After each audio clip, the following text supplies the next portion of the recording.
Welcome back to our channel. Shrikrishna Janmashtami निमित्त घरी बनवले होते पौष्टिक असे गोविंद लाडू। चला तर आज बघूया आपण त्याचीच रेसिपी शेवटपर्यंत नक्कीच बघा। पौष्टिक असे गोविंद लाडू करण्यासाठी फ्राय पॅनमध्ये 2 वाटी पोहे आहेत ते कुरकुरीत होईपर्यंत भाजून घ्यायचे, कोरडेच भाजून घ्यायचे आणि भाजताना गॅसची फ्लेम आहे ती मीडियम ठेवायची। पोहे छान भाजून झाल्यानंतर एका प्लेटमध्ये ते काढून घेऊया। त्याच फ्राय पॅनमध्ये 1 वाटी शेंगदाणे आहेत ते खमंग भाजून घ्यायचे आणि ते सुद्धा थंड होण्यासाठी प्लेटमध्ये काढून घेऊया। त्याच पद्धतीनं अर्धी वाटी सुकं खोबऱ्याचा किस, अर्धी वाटी तीळ आणि 2 चमचे खसखस भाजून घेऊया।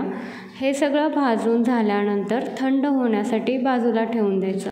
तोपर्यंत फ्राय पॅनमध्ये 1 चमचा तूप आहे ते गरम करून घेऊया आणि तूप गरम झाल्यानंतर त्याच्यामध्ये अर्धी वाटी ड्रायफ्रूट जे घरी अवेलेबल असतील ते ड्रायफ्रूट्स घ्यायचे आणि थोडेसे शॅलो फ्राय करून घेऊया।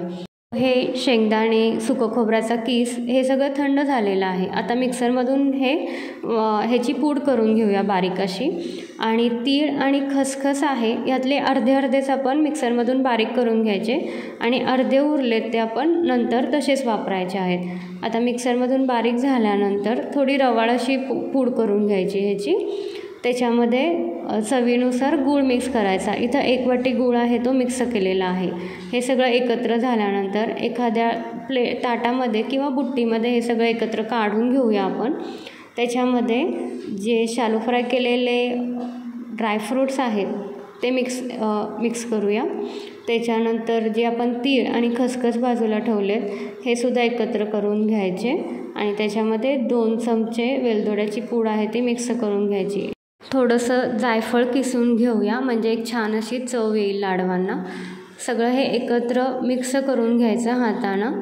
आता ह्याचे आपल्याला लाडू वळायचे। लाडू वळण्याआधी ह्याच्यामध्ये 2 चमचे तूप आहे ते मिक्स करून घ्यायचं आणि त्याच्यानंतर लाडू वळून घेऊया। छान असे लाडू वळून झालेले आहेत। पौष्टिक असे गोविंद लाडूची रेसिपी तुम्हाला कशी वाटली ही कमेंट्स करून नक्कीच सांगा। रेसिपी आवडली असेल तर रेसिपीला लाईक करून चॅनलला सबस्क्राईब करायला विसरू नका। Thank you for watching.